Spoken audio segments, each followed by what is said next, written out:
Rodents are a common occurrence during the fall months.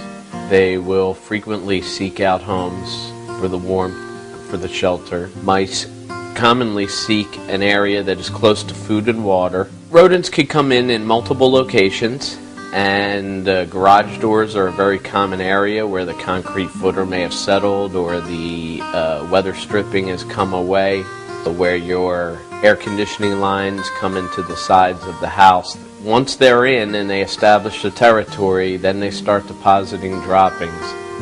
When you do discover rodents have entered the structure, the best thing to do is to call a professional. Have us come out and do an inspection. We will be very thorough in our inspection.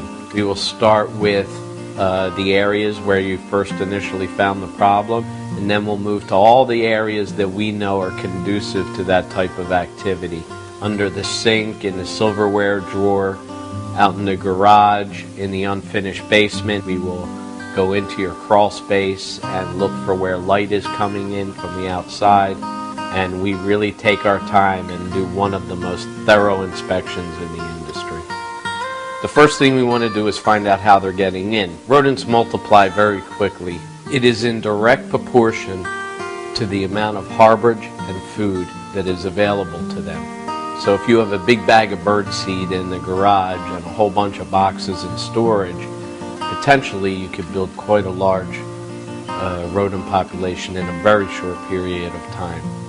So you want to make sure that all types of foods and feeds and grains are contained in some type of container that can be sealed, because if they have access to that amount of food and a lot of places to hide, then the population will grow and become out of control.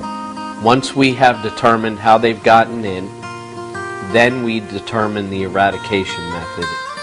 Once the infestation is gone and we've determined that it's gone, we will seal any remaining holes and try and ensure that they do not come back. However, in a lot of homes, it's very common for this to be an annual seasonal event. Typically it was just in the fall they would start coming in, but we've had calls all spring and summer long. So the populations are strong, and we expect a very active rodent season this year.